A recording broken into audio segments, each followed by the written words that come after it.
कृष्णाय वासुदेवाय हरिये परमात्मने प्रणत क्लेश नाशाय गोविंदाय नमो नमः गोविंदाय नमो नमः।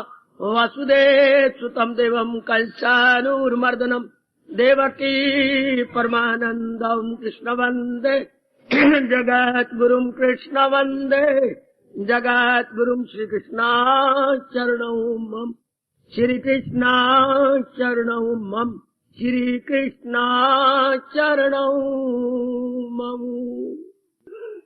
अभाग्यशाली कल्याण कामनी मेरी देवियों, बड़भागी गीता के पैरोकार मेरे सज्जनों, बड़े आदर मान सत्कार पूर्वक इन दिनों अपने ही कल्याण के लिए हम श्रवण कर रहे गए। कीजिए अपने मन को एकाग्र। ये गीता जी का अनमोल प्रसंग मन की चंचलता एवं स्थिरता, चंचल तो बना दिया गया है ही। अब असल बात यह है कि ये अपने पहली स्वभाव में कैसे आ जाए, इसका असली स्वभाव क्या है, स्थिर हो जाना, टिक जाना, रुक जाना, ये बात बने कैसे। यह हम सबके लिए अत्यंत कल्याणकारी एवं शिक्षा से भरा हुआ विषय जो हम भगवान जी के अनमोल उपदेश के आधार पर समझ रहे गए, अपनाने की पूरी कोशिश कर रहे गए। जाना हमने भगवान जी के श्रीमुख से, अभ्यास और वैराग में कमाल दिला जाए काबू में कुंती के दाल। आज फिर मैं अभ्यास पे जोर देता हूं। हमने इतना तो समझ लिया भगवान जी से, कोई भी धार्मिक क्रिया जिससे बड़ी श्रद्धा और प्रेम पूर्वक लंबे समय तक किया जाए उसे हमारे भगवान जी अभ्यास कहते हैं। श्रद्धा और प्रेम पूर्वक लंबे समय तक, अगर लंबे समय तक कोई करोगे और श्रद्धा नहीं तो दिल मन टूट जाएगा, करने का आपका जी नहीं चाहेगा। अगर श्रद्धा और प्रेम पूर्वक है तो लंबा समय ही प्रतीत नहीं होगा। और जैसे मन पहले बिगड़ गया है एक लंबे समय से, उस तरह मन सुधर जाएगा इस लंबे समय से। उस लंबे समय ने मन को बाहरमुखी बना दिया, इस लंबे समय ने मन को अंतर्मुखी कर दिया। और आगे जीव अंतर्मुखी होता होता बहुत कुछ कर लेता है। आप जानती हैं, बचपन सुनते आ रही है, अभ्यास इंसान को अभ्यस्त बना देता है, सिद्धस्त बना देता है। प्रैक्टिस से आदमी परफेक्ट हो जाता है। अब ये अभ्यास हमारे वैदिक हिंदू धर्म के अनुसार बहुत कमाल का कहा गया है। भगवान करे मैं समझा सकूं, आप समझ के अपना सके। बहुत फायदा उठा रहा हूं अपने वैदिक धर्म के इन अभ्यास का। जो अभ्यास हमें बताए गए बहुत ही अच्छे अभ्यास। लीजिए, अपने जो महापुरुषों ने कहा, अभ्यास का अर्थ कई हमारे महापुरुष कहते हैं विवेक। आज मैं इसी पर प्रकाश डालूंगा। ये 1.5 घंटा लगभग इसी पर हम सुनते रहेंगे। विवेक एक इतना अच्छा गुण है मन का, जो कई जन्मों के बाद मेरे देवियों मेरे सज्जनों मन में आता है। और कलयुग में जैसे जैसे समय जा रहा है वैसे वैसे गुण भगवान की ओर वापस जा रही है। विवेक, वैराग, ये विचारना, ये जितने भी अच्छे अच्छे गुण है, अंतर्मुखता, पवित्रता, एकाग्रता, ध्यान अवस्था, निरीक्षण करना है, ये सब जो हमारे लिए नहीं बल्कि एक इंसान के लिए, सुख चाहने वाले के लिए परम आवश्यक है, अनिवार्य है।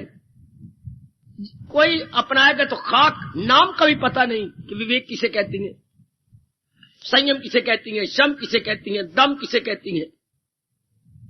एक मोटा नाम का ही पता नहीं है। उनकी इच्छा जिनकी सृष्टि है, आपके अहोभाग्य के आप गहराइयों में उतर रहेंगे मेरे भगवान जी के उपदेश को लेकर के। तो मन का उत्तम गुण कहा गया कि ये विवेक, ये मन का उत्तम गुण है, बुद्धि का उत्तम गुण।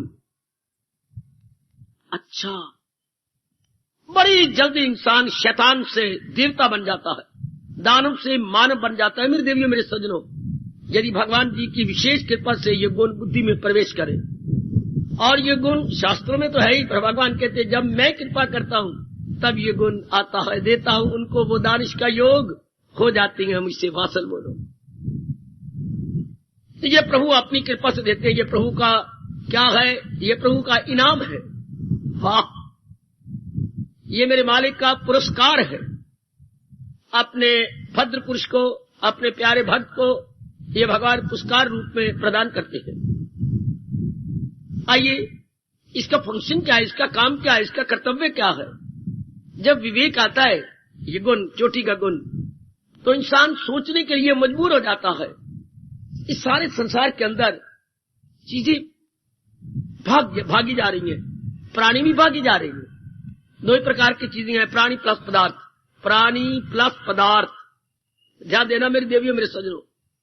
प्राणी जो चलने फिरने वाली चीजें हैं, बीइंग्स, और पदार्थ, थिंग्स, जड़ चीजें, जिसको हम जड़ और चेतन कहते हैं, जिसे हम स्थावर और जंगम कहते हैं। ये सब दो प्रकार के पदार्थ समझना, जड़ और चेतन से संसार भरा पड़ा। इन दो प्रकार के पदार्थों से ये सारा संसार आपको दिखाई देता।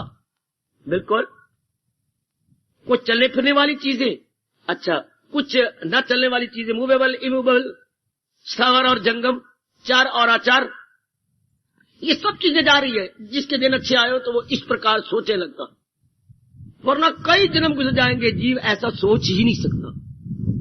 अपने बारे में सोचेगा, परिवार के बारे में सोचेगा, परिवार के एक एक सदस्य की कमियों को देखेगा, जिम्मेवारियों को देखेगा, गुजरी बातों को सोचेगा, भविष्य की ओर भागता चला जाएगा। कोई बीमारी लग गई तो उसके विषय में सोचता। मजाल कभी विवेक के बारे में सोच जाए? नहीं, बिल्कुल नहीं, बिल्कुल नहीं। विवेक को उर्दू बोलते हैं अक्ले सलीमा या अक्ले इम्तियाजी, डिस्क्रिमिनेटिव इंटेलेक्ट इन इंग्लिश। जो बुद्धि डिस्क्रिमिनेट करे,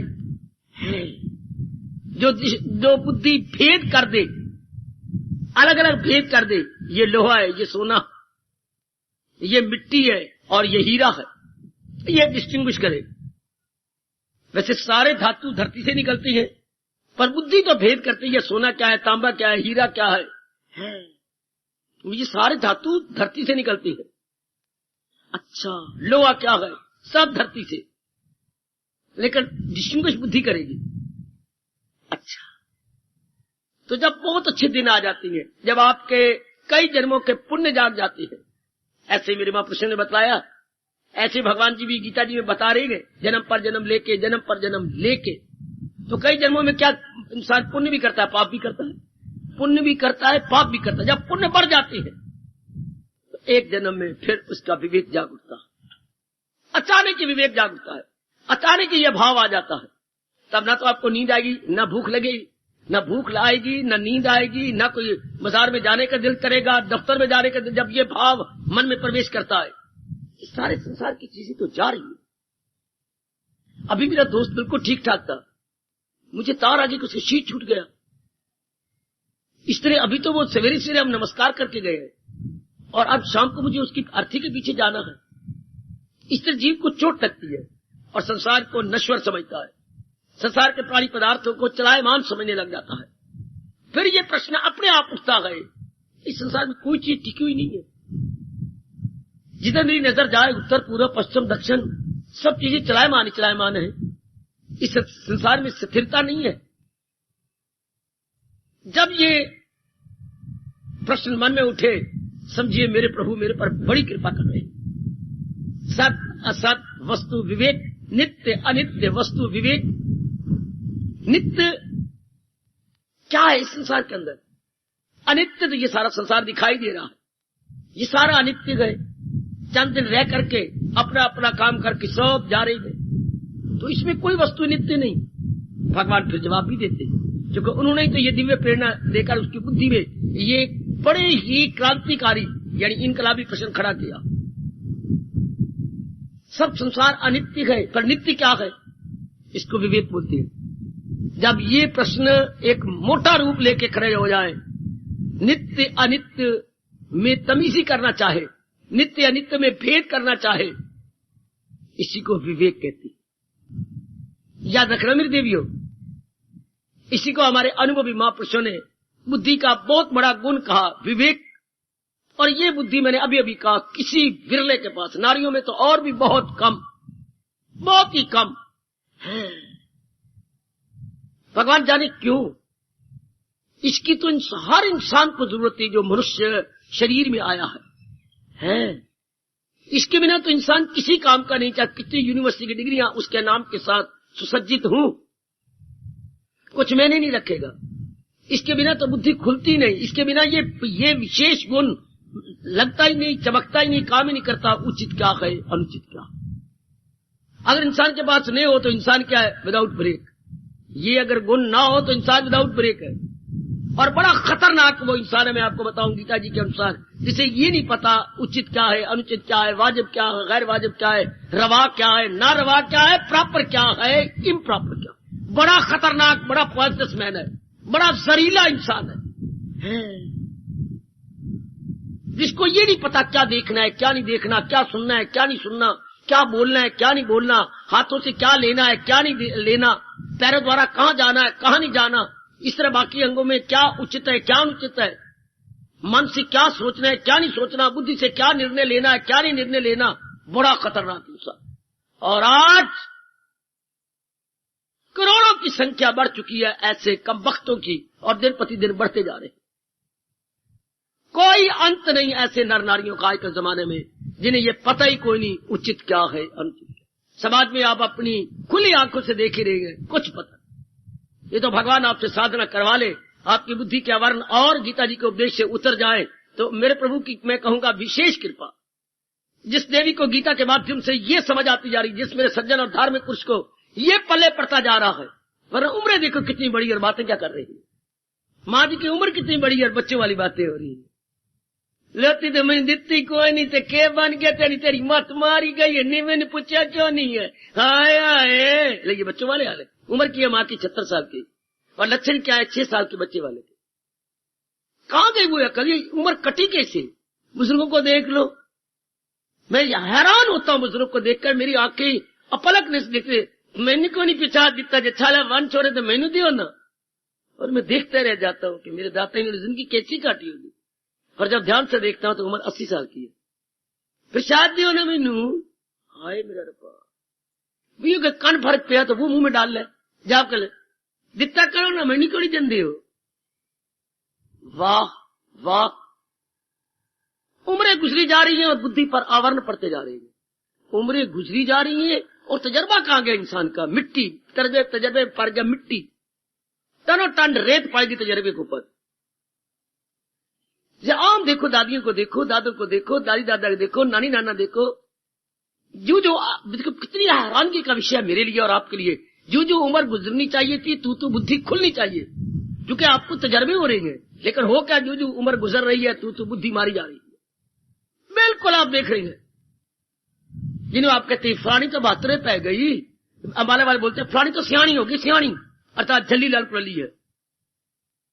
अब उम्र में गुजर कर उन्हें ये कहना पड़ता है, दादी नाल है सन, मेरे पीछे क्यों पाए गई? ले अब इतना कह रहे भी हमने गुनाह किया दादी को ये कह करके।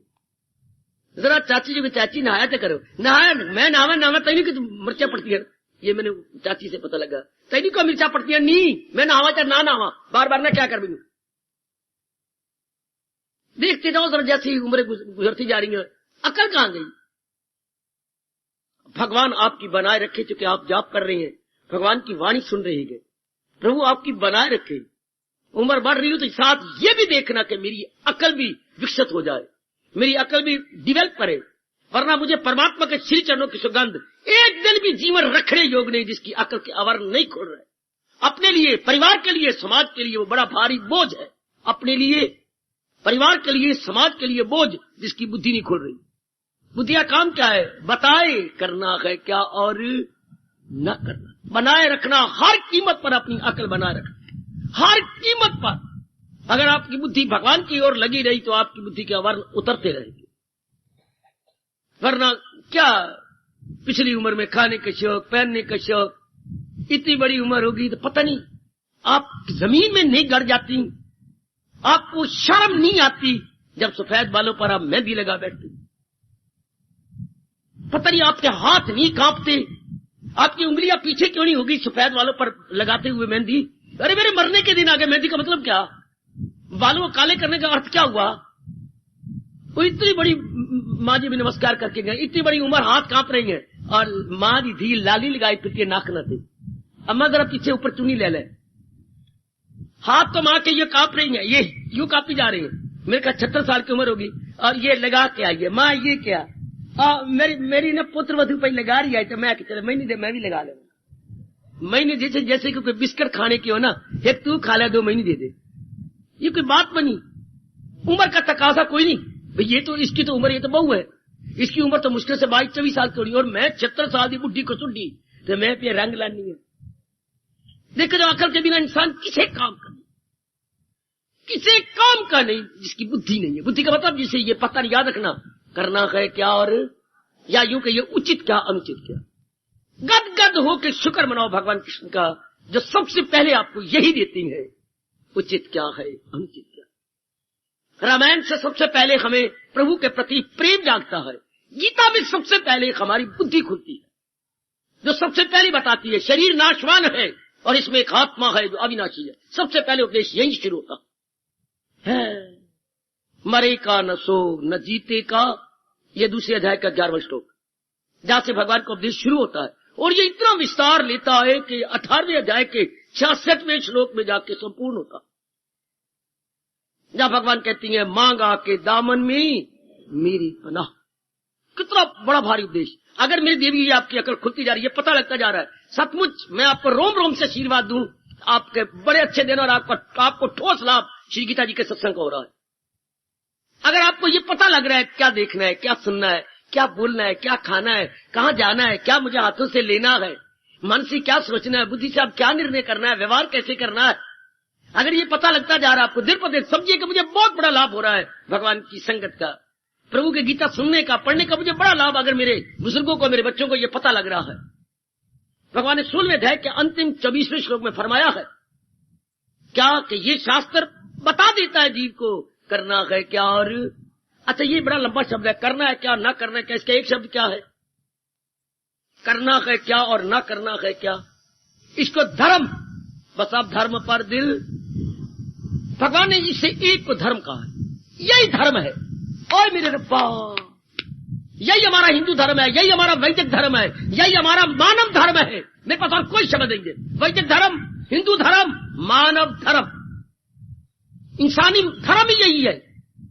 वरना ये दरिंदों को, परिंदों को, चिंदों को, उनको थोड़ा पता लगेगा वर्ड प्रॉपर, वर्ड इम्प्रॉपर। उनको भगवान ने बुद्धि सिर्फ खाने पीने और भोगने की दी है। सारे प्राणी के पास बुद्धि क्या है, खाना पीना और अपने जैसे बच्चे बना के मर जाना, बस। और उनके पास कोई बुद्धि नहीं। विशेष बुद्धि हमें दी है, जिसको ये पता लग जाता है उचित क्या है अनुचित क्या है। ये अगर आपको यहां से मिल रहा है तो आपको बड़ा लाभ है। नहीं तो फिर आगे पीछे देखो, क्यों ये आपको क्यों नहीं मिल रहा, ये बुद्धि आपकी क्यों नहीं खोटी, ये बताए करना है क्या और न करना है। इसके बिना हमने अभी कहा, वो अपने लिए, अपने परिवार के लिए, अपने समाज के लिए बड़ा ही भारी है और बड़ा खतरनाक है। उसे पता ही कोई नहीं आज की नारी कितनी पढ़ती जा रही है। लेकिन मुझे माफ कर देना, मैं भगवान की वाणी का प्रचारक हूं, इसलिए मैं स्पष्ट वक्ता भी हूं, स्ट्रेट फॉरवर्ड हूं। आज की आपकी जाति पर तो विशेष आवरण पड़ते जा रहे हैं, नारी होते हुए भी कुछ समझ नहीं, इतनी पढ़ लिख के कुछ पता नहीं, कोई समझ नहीं, दिन ब दिन अकल पे पर्दे पड़ते जा रहे हैं। जिसको कृष्ण ने कहा था जाहिर हुई अक्ल आया, आज डाउनफॉल आता जा रहा है। किस रूप में, मैं बताऊं आपको, इंसान की गिरावट कब हुई, जब इंसान ये न जानने लगा करना है क्या और न करना, तब इंसान की गिरावट, इंसान का पतन, इंसान का सवाल उसी दिन से शुरू हो गया बच्चे। अब ये ना माँ बताए, ना बाप बताए, ना हमारे पुरोहित बताए, न स्कूलों में, कॉलेजों में, बड़ी बड़ी यूनिवर्सिटियों तक मैं देख के आया हूं बच्चे, वहां का मैं स्टूडेंट रहा हूं। मजाल किसी ने एक दिन क्या, एक 15 मिनट में किसी टीचर ने, प्रोफेसर ने, या किसी प्रिंसिपल ने, या किसी चांसलर ने ये बात सुनाई हो, जब बच्चों को ये समझाया हो। माँ बाप पानी की तरह रुपया बहा देता है, लेकिन उनको ये शिक्षा नहीं देती जिसे हम कहेंगे नैतिक शिक्षा, एथिकल टीचिंग। ये हिंदुइज्म के अनुसार हमें एथिकल टीचिंग, हमें नैतिकता नहीं समझाई जाती। सिर्फ कमाने की, मैंने कई बार कहा, कमाने की दी जाती है विद्या कि कुछ कमा लो, 10,000 रुपया, 20,000 रुपया per month you can earn, but how to live happily, gladly, peacefully. मजाल है किसी ने कोई एक दिन पिताजी ने या माँ ने बात भी की हो, बाखुशी कैसे दिन काटना चाहिए। नहीं, ये तो बढ़िया कपड़ा, बढ़िया मकान, बढ़िया खाना पीना कैसे हो, ये तो विद्या में पढ़ाई गई। अच्छा मकान, अच्छे कपड़े, हाँ अच्छा खाना, ये तो विद्या सिखा देती है। ऐसे अच्छे मकान बनाओ, ठीक, ऐसे बढ़िया कपड़े पहनो, अच्छा, ऐसे बढ़िया खाना खा लो, अच्छा, लेकिन मन तो अंदर कुछ और है। जो कभी काम में है, क्रोध में है, मोह में है, लोभ में है, अहंकार में है, अप में है, डाउन में है, कभी पास्ट में जाता है, कभी फ्यूचर में जाता है, कभी प्रेजेंट में चला, इसको कौन समझाएगा? बढ़िया कपड़े पहन रहा हूं, बढ़िया चीजें खा रहा हूं, बढ़िया मकान में एयर कंडीशनड में बैठा हूं और मैं आंसू बहा रहा हूं, मैं अपने वालों को तोड़ रही हूं। What a wonder. फिर अंदर की ये किसी तमीज ही नहीं दी कि ये वाला शरीर कुछ और है और अंदर वाला कुछ और है, जिसमें आते थॉट्स, जिसमें आते thoughts plus emotions, thoughts plus emotions plus notions plus decisions, is equal to mind. इस माइंड की तरफ कोई ध्यान नहीं देता, कोई भी मेरी बेटी इधर ध्यान नहीं देती कि इनको इसको कौन समझाएगा। अंदर वाले को, बाहर वाले तो बढ़िया से बढ़िया कपड़े पहन लूंगी, बढ़िया बढ़िया खाना खा लूंगी और बड़े कमरों में जो है 3 बेडरूम 4 बेडरूम 6 बेडरूम ये तो मैं कर लूंगी। 3 बाथरूम मेहमानों के लिए अलग है, अपने लिए अलग है, औरतों के घर में जितनी रहती उनके लिए अलग है, ये तो बहुत अच्छा हो गया। लेकिन अंदर जब हलचल बचेगी मेरे अंदर, कैसे मैं कंट्रोल करूंगी? इस पर तो बहुत बड़ा प्रकाश डाला है भगवान का बड़ा भारी उपकार है। मैं सच्चाई से कह रहा हूं, हिंदुस्तान में बहुत बड़ा उपकार जो भगवान ने अपना उपदेश दे दिया। ये उपदेश है किसके लिए? बुद्धि और मन के लिए। बुद्धि और मन का एक शब्द है सूक्ष्म शरीर, ये हम बोलेंगे स्थूल शरीर, gross body and that is subtle body. बहुत जरूरत है, जैसे रोटी की जरूरत है इसी तरह भगवान के ज्ञान की जरूरत है।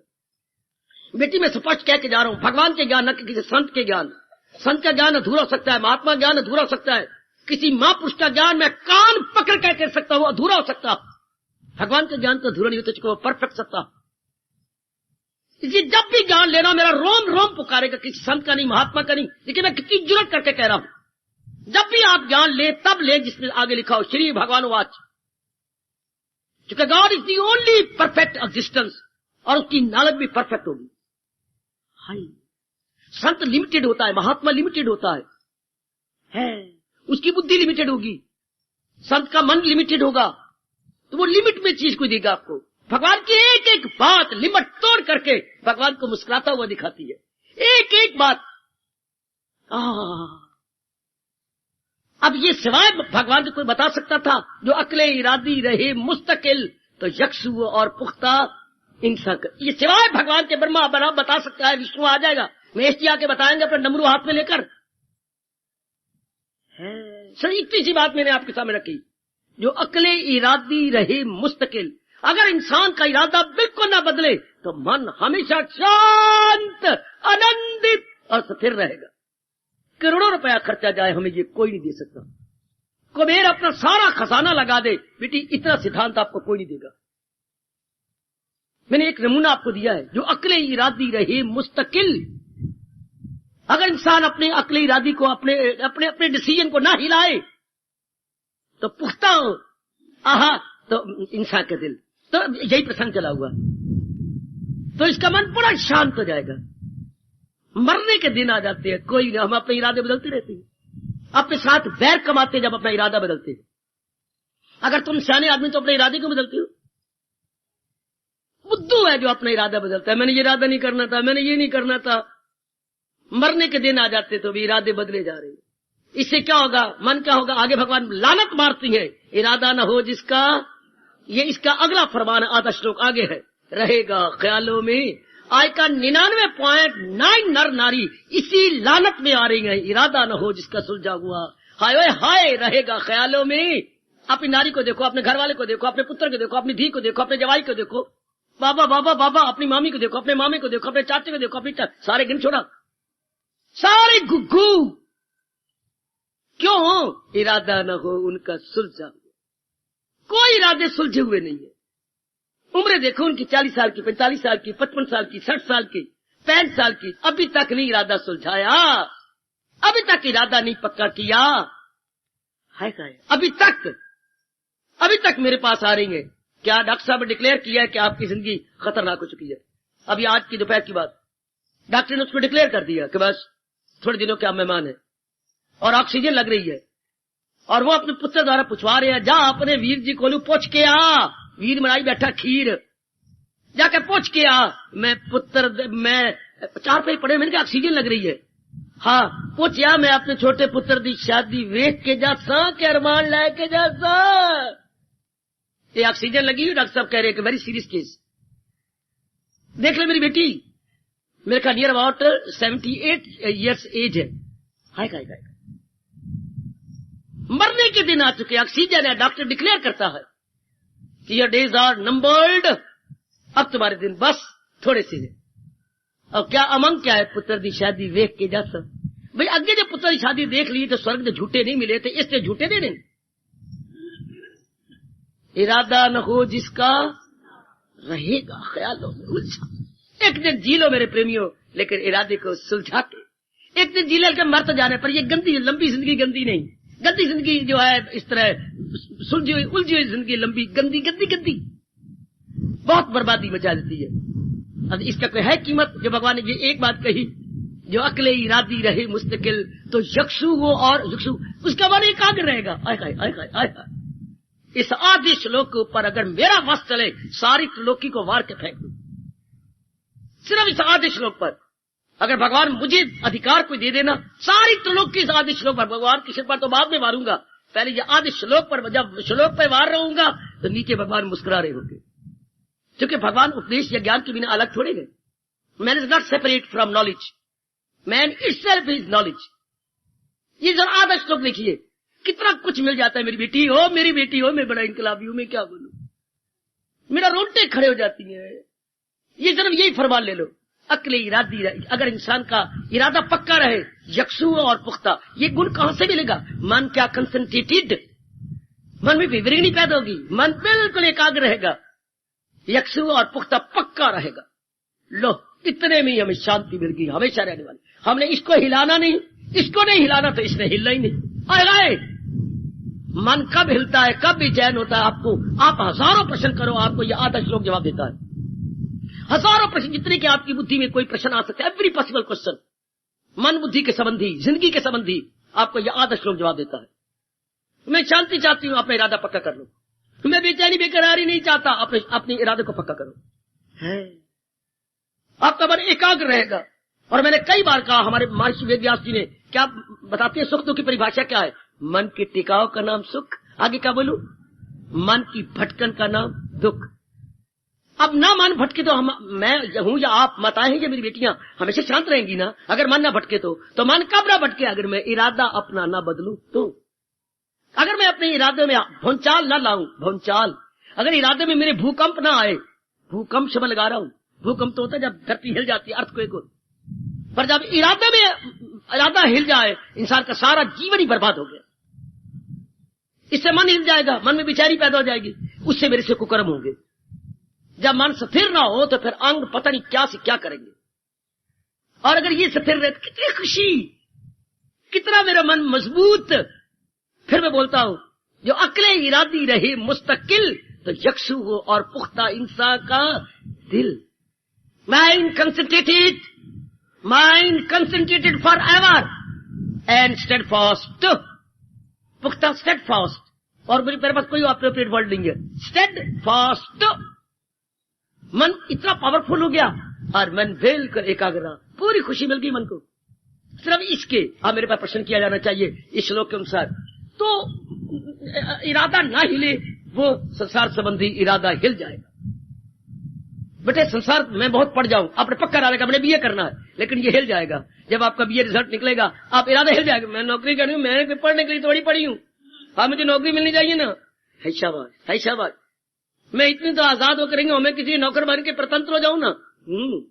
चलो मिल गई नौकरी, आपके पिताजी की बड़ी बात है, आपके भैया बड़ा अच्छा था, नौकरी मिल गई। हाँ अब नौकरी मिल गई, लैड इतनी में पढ़ी हुई, इतनी तो नौकरी है कोई, ये क्या है, ये तो एफए क्लास वालों को मिल जाती है ना। चलो टंटे पे टंटा, चलो आगे, अपनी इरादा हिलाते रहेंगे। कई तो इरादा बनाओ, संसार संबंधी इरादा एक नहीं हो सकता। नहीं आपकी बुद्धि में बात जाती, मेरे जैसे को टोको रोको, क्योंकि मैं आपको भगवान की इतनी सुखकारी वाणी समझाने आया। वाणी मैं आपको समझाने बताने नहीं आया, समझाने आया। मैं उपदेश देने नहीं है, मुझे कभी ना याद करना कि मैं उपदेश देता, मैं भूली हुई भगवान की वाणी याद करवाता। मैं उपदेशक नहीं हूं, उपदेशक और किसी को कहते रहना। मैं तो भगवान का संदेश वाहक हूं, मैसेंजर हूं, डाकिया हूं भगवान का। मैंने आपके नाम जो पत्र लाया है, मेरे को वो देना, आपको पढ़ के रीड आउट हमारी दादी कहा करती थी, भाई मेरे से लस्सी का गिलास पी लिया है, पात्र जो लाया ना ये मैंने पढ़ के भी कहा, मेरे को पढ़ी थोड़ी है। तो दादी ने रिश्वत क्या देनी, जो है लस्सी का गिलास, नहीं झूठ बोल रहा हूँ, अंदर सुना देना। तो दादी साथ ये भी 2 बार बात कहती थी, नहीं पढ़ के नहीं सुनाना। अच्छा फिर भाई मैं लस्सी का गिलास भी ला रही, बीच में मक्खन डाल के भी लाऊंगी, लाहौर रिश्वत हो गई बस। और उन दिनों क्या रिश्वत हो सकती थी, यही रिश्वत थी मेरी देवियों, लस्सी का गिलास और अंदर मक्खन डाल के बस। नहीं तो मेरे पास सुना दे पढ़ के, मेरे जिम्मे यही काम है। क्या मैं आपको गीता पढ़ के सुनाऊं, समझा दूं, बता दूं, ताकि आप खुद अंदाजा लगाएं कि मैं अपने साथ वैर कमा रहा हूं। गीता सुनने के बाद हमारे मन से वो श्लोक निकलता है, वो दुश्मन है अपने लिए, मैं अपने साथ वैर कमा रहा हूं। या आपका रोम रोम बोलेगा मैं अपने साथ दुश्मनाई कर रही हूं, मैं ही अपने साथ वैर कमा रही हूं। ऐसे गंदे इरादे, ऐसे गंदे विचार, ऐसे गंदे कर्म, तो मैं तो अपने पैर आप काट रही हूं। पांव कुल्हाड़ा मारिया मूर्ख, अपने हाथों से मैं अपने आप को जख्मी करता जा रहा हूं। कमान संसार संबंधी एक इरादा नहीं हो सकता। संसार संबंधी एक इरादा नहीं। पढ़ गए, नौकरी चाहिए, नौकरी ठीक नहीं है, मेरे मुताबिक नहीं है। डिपार्टमेंट ने एग्जाम दे दिए, नौकरी अच्छी हो गई, हाँ अब छोकरी, नौकरी के बाद छोकरी का इरादा, चलो छोकरी मिल गई, अब टोकरी, मतलब कोई काका उठाने वाला होना, टोकरी मिलनी चाहिए कोई, हाँ टोकरी मिल गई तो इसने में सबर कर लो, नहीं एक काका हो होना चाहिए। फिर भगवान मारते थप्पड़, काके की जगह मिल गई काकी, आपने फिर हल चलाया और फिर बीज डाला तो फिर मिल गई लड़की। इसी तरह गृहस्थी में नर्क बनता, नर्क आपका यूं ही बनेगा। वरना एक इरादे से बस मेरी शादी भी हो गई और मेरे बच्चा भी, बस भला काम, बस के अड्डे पर मिल जाए, पर मन में तो बस नहीं होती। Still more, still more, still more, still more. इसलिए आप देख लीजिए कि आपको कोई लाख मिल जाए, करोड़ मिल जाए बेशक, फिर स्टिल मोर, मजा में फुल स्टॉप लग जाए। संसार संबंधी इरादा कभी एक नहीं हो सकता। इसलिए आपको करोड़ों व्यक्ति दुखी नजर आते हैं। क्यों? करोड़ों व्यक्ति आधे श्लोक के निचले आधे उत्तरार्ध के में आ रहे गए, इरादा न हो उनका रहेगा ख्यालों में, इसलिए आपको सारे दुखी नजर आए। दादाजी बैठे हैं तो दुखी हैं, पिताजी बैठे हैं तो दुखी हैं, अपनी माँ बैठी है तो दुखी है, अपना बड़ा भैया तो दुखी है। जो शादियां हो गई मजा ले कभी हंस के माँ को मिल ले। मुझे नहीं याद अपने परिवार के अंदर, हालांकि कोई कमी नहीं थी अपने परिवार में, लेकिन जब भी कोई धी आई माँ की रोती आई और माँ को रोआई दिया, और मेरा मन इतना दुखी होता था कि मैं घर से बाहर निकल जाऊं कहीं। आपस में मिलो, हंस के मिलो, मामा धिया हंस के मिलो ना, पहले इस साइड पे पेट लेंगी, फिर माँ भी इस साइड पर पेट लेंगी, इधर कभी इधर। हमारे वक्त कैसे मिलती थी धिया? पहले तो माँ को यूं मिल लिया, हाँ, फिर माँ के इधर रोल लिया, फिर इधर सारे उसकी चुन्नी कमीज खराब कर दी, रो के इधर गीली कर दी, रो के नलियां बहा के और माँ पिट के। ये क्या बड़ा मेरे मन ने लानत मारी कि ये जीवन है, गंदा जीवन, रोने पिटने वाला, स्यापों वाला, दुखी वाला जीवन। क्या रब ने इसलिए पैदा किया रो के मर जाइए? नहीं, बगावत अंदर उठती है कि रब ने रोने के लिए पैदा नहीं किया। अगर रब के अनुसार दिन काटे जाएं तो मेरी ये खरी बात सुन लीजिएगा, अगर परमात्मा के अनुसार दिन काटे जाएं तो रोने के लिए, हम हंसने के लिए पैदा हुए हैं। अगर उनके अनुसार हम रह रही हैं, मन के अनुसार, बेवकूफों के अनुसार, जो खुद ही निहायत दुखी, हम उनके अनुसार रह रही हैं। रहना चाहिए था परमात्मा के अनुसार। अब ये या तो माँ बताए, क्योंकि बिना बताए इंसान के बच्चे को पता नहीं लगता है। ये एक और रब ने नियम बना दिया, बिना बताए आपकी बेटी को अपने आप नहीं पता लगेगा, बिना बताए आपके छोरों को अपने आप पता ही लगेगा। अब वो क्या है आपके छोरे, जिस तरह उन्होंने किसी से सुना है, पढ़ा है, जैसे उन्होंने देखा है, सिनेमा देखे, नावल पढ़े, वह उसी का सार रूप आपकी धिया पुत्र है। जो देखा, जो सुना, जो लिया, जो दिया, अगर ये सुनते, ये देखते, ये विचार करते, बुद्धि कितनी खुल जाती। और आजकल नर नारी की बुद्धि के पर्दे आते जा रही हैं, क्योंकि गंदा सुनती हैं, गंदा विचारती हैं, गंदा करती हैं, गंदा खाती हैं, गंदा पीती हैं। उनको पता ही नहीं कि जैसा अन्न वैसा मन। और डॉक्टर साहब भी रिकमेंड करते हैं, आप अंडे खाया करो, आप ये की करो। हिंदुस्तान के डॉक्टर अंडे रिकमेंड करते थे। कोई भी डॉक्टर आके ये जुर्रत करे, भरी जनता के अंदर मैं चैलेंज कर रहा हूं कि ये काट डाले कि जैसा अन्न वैसा मन। कोई भी डॉक्टर आपका, क्या ये गलत है महापुरुषों का फरमान कि जैसा अन्न वैसा मन? उसका सूक्ष्म तत्व मन बनता, स्थूल तत्व से ये शरीर बनता। अगर डॉक्टर ने ये अनुभव नहीं किया तो डॉक्टर साहब को फिर गहराई में जाना चाहिए। जो चीज हम खाते हैं उसका स्थूल अंश हमारा ये शरीर बनता है, उसका सूक्ष्म अंश आपके विचार बनते हैं। विचार किस पर काटे? Any doctor, any Indian doctor भगवान जी की ये बात काटे। स्थूल अंश से हमारा स्थूल शरीर जो खाया पिया, उसका जो सूक्ष्म अंश है उसे आपके थॉट्स, आपका डिसीजन। इसलिए हमारे हिंदुस्तान के इस कोने से उस कोने तक प्रसिद्ध है, जैसा अन्न वैसा मन। और उल्टा ये रिकमेंड करती है, अंडे खाया करो, 2 सवेरे खाया करो, 2 रात सोती बार खाया करो, और सवेरे नाश्ते में 2 खा लिया करो। इससे क्या होगा, मेरे लड़के लड़कियां शैतान हो जाएंगी। और फिर गीता जी को छाती पे रख के कहूंगा, जिसके अंडे आपने लिए हैं, परमात्मा की कसम आपको बद दुआएं दे दे के नाना प्रकार के रोगी बना देंगे। ये बिल्कुल सच्चाई की बात है। अगर आपने मुर्गी को सिताया है, उसकी बद दुआएं आपको मिलेंगी। फीलिंग तो उनके अंदर है, तो वो फीलिंग आपको तबाह कर देगी, गंदी गंदी बीमारियां लगा दी। मैं सच्चाई से कह रहा हूं, गरीब को ना सिता, गरीब रो देगा, सुनेगा खुदा उसका। तो जड़ से भी आखिर फीलिंग, या तो डॉक्टर साहब कहे कि उनमें फीलिंग नहीं है, इनमें फीलिंग है। वो जानती है सुख क्या है, दुख क्या है। कुत्ते को प्यार करोगे तो आप पे लिपटता है, कुत्ते को घूर के आपके ऊपर लपकता है। Even the very dog knows what is pleasure, what is displeasure, what is प्यार एंड व्हाट इज तकरार। यह हर एक कौवा भी जानता है, एक चिड़ी भी जानती है। आप प्यार करती हैं तो जब आप आटा गूंथती है, आपके नजदीक चिड़ियां आ जाती हैं। और अगर आप डंडे लेके बैठे, चिड़ी के चिड़ा भी परे होकर बैठे, प्यार के सब भूखे हैं।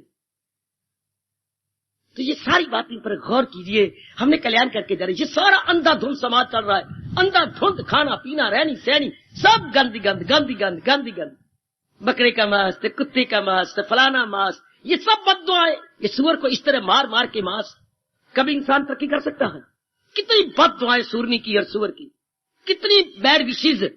मां के पुत्र न्यू ईयर आता है तो गुड विशेज देती है, और क्या साल भर 365 दिन तो लेती है बैड विशेज, एक दिन good wishes. New year good wishes, तो साल भर तो बैड विशेज।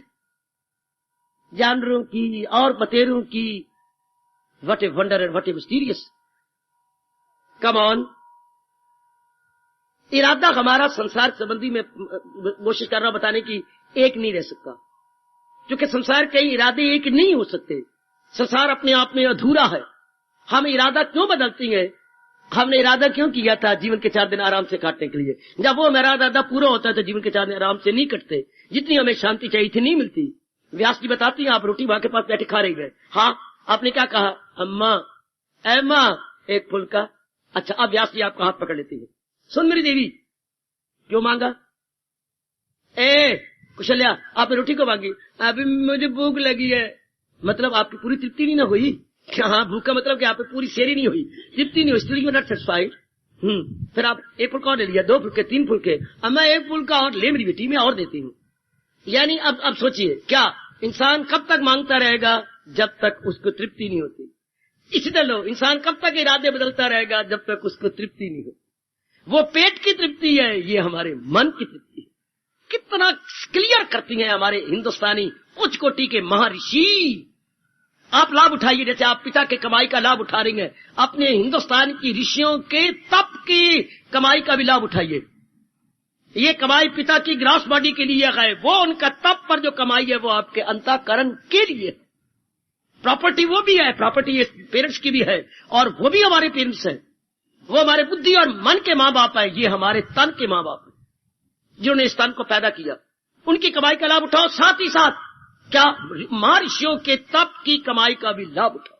मैं हर बुजुर्ग, हर बच्चे, हर मैया, हर बेटी को कह रहा हूं, हमारा वो भी बर्थ राइट है। हिंदुस्तान में पैदा होने के कारण से ऋषियों के तप के आधार पर मिले हुए ज्ञान को लेना भी हमारी जो बर्थ राइट है, हमारी वो भी प्रॉपर्टी है, हमारी वो भी जागीर है। सिर्फ ये ही नहीं, जमीन, मकान, दुकान या कोई भी आपकी प्रॉपर्टी है नहीं, वो नहीं, और भी वो भी प्रॉपर्टी है। तो हम क्यों इरादे बदल जाती हैं? तसल्ली नहीं होती। इरादा बनाया था इस तरह हो जाएगा, फिर मैं 4 दिन आराम से, लेकर देखता हूं मैं आराम से नहीं करता, फिर मेरे और इरादा बनाता हूं, और इरादा बनाता हूं। इतने में नीचे ऊपर होते होते जिंदगी खत्म हो जाती। मैं आपसे कह रहा हूं, तो फिर इरादा एक कौन सा होगा? जो भगवान के साथ संबंधित होगा। या तो मेरी जबान बंद कर दो, या भगवान के सिद्धांत को मान लीजिए। जो इरादा भगवान के साथ कनेक्टेड होगा, हाँ, वो एक रहेगा। उसमें कभी तब्दीली को वो आपको तृप्ति दे देगा, वो आपको तसल्ली दे देगा। हाय हाय हाय हाय, वो आपको शांत कर देगा। हाय हाय हाय हाय। फूल में फुलके आप 6 खा गई। सुनिए मेरी बात, फूल में फुलके, पतले पतले फूल में आप समझते होंगे फूल में फुलके जब रोगी को दिए जाती हैं, वो आप 6 खा गए, परोठे आपसे 2 भी नहीं खाए गए। क्यों? परोठे में क्या तत्व ज्यादा था, पौष्टिक तत्व उसमें आलू थे, कुछ घी था, कुछ और भी उसे पता जाने, अब बेसन था उसके अंदर, इस तरह कई चीजें उससे मिली थी, तो वो भारी था। फूल में फुलके में क्या, एक तो पेड़ा भी छोटा सा और वो भी हवा निकली हुई, फूल फुलाया गया, फुलाया हुआ फुलाई रोटी, वो इतनी वजनी नहीं होती। और फिर मूंग की दाल, वो भी वजनी। दालों में सबसे कमजोर दाल मूंग की है, दालों में सबसे कमजोर दाल मूंग की, और दालों में सबसे ताकत वाली दाल चने की या माश की। शाबाश। तो उसमें राज तो है नहीं, वो तो रोगी की दवाई है, मूंग की दाल और फूलवा फुलका। और जो इतने मोटे परोठे खाए तो वो 1-2 फुट के पास। तो भगवान संबंधी जो इरादा होता है बड़ा पौष्टिक होता है। क्यों? उसमें काम नहीं, क्रोध नहीं, मोह नहीं, लोभ नहीं, अहंकार नहीं, स्वार्थ नहीं। उसमें क्या है? उसमें पवित्रता है, उसमें सत्यता, ओए ओए ओए, पवित्रता है, सत्यता है और ईश्वरीय बल है। समझा दे मेरे परमात्मा, मैं प्रकाश आपकी कृपा से डाल रहा हूं, आप इनके मन में बिठा दो। पवित्रता है, सत्यता है, ईश्वरीय बल है, इसलिए वो इरादा नहीं बदलेगा। सारी इरादे में स्वार्थ भरा पड़ा है, सारी इरादे में हमारा काम भरा हुआ है, क्रोध भरा हुआ है, मैंने यही शादी करनी है, मैंने इसी छोरे के साथ शादी करनी है। इसमें क्या लगा हुआ है जी? क्या सुखाप के पर लगे हुए हैं? इसको तेरा स्वार्थ भरा हुआ है। आपको स्वार्थ है जो आप जिद करते हैं, मैंने इसी लड़की के साथ शादी करनी है। क्यों? लड़की सब एक नहीं होती, होती तो है, पर मैंने यही करनी है। क्यों? इसमें क्या? तेरा स्वार्थ, इससे तृप्ति नहीं होगी। जहां स्वार्थ होगा वहां तृप्ति हो नहीं सकती। स्वार्थ के साथ कामना है, हाय मेरे रब्बा। और जहां काम होता है वहां क्रोध उसके अंदर छिपा होता है। और ये काम क्रोध दोनों होते हैं तो लोभ कहीं दूर नहीं जाता। जब ये तीनों जाते हैं तो मोदी कहते हैं मैं कहीं और जाऊंगा, मैं यहीं तो रहूंगा, अहंकार प्रकट हो जाएगा इन्हीं में से। ये आपस में इंटरकनेक्टेड है, इंटरकनेक्टेड, अन्य आश्रित। ये एक दूसरे का सहारा लेके रहती है, ये इंसान को पता ही कोई नहीं।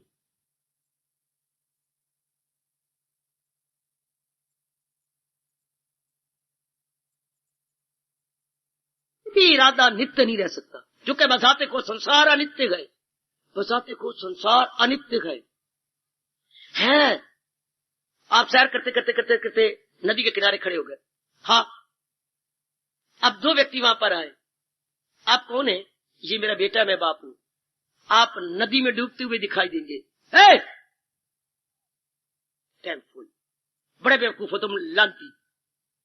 अच्छा, मैं तो बेवकूफ हुई। अब थोड़ी देर के बाद आप देखना बाप बेटा नदी के अंदर होंगे। कैसे? ये तो वक्त बता देगा। और वो परे खड़ा हो गया। सचमुच क्या हुआ?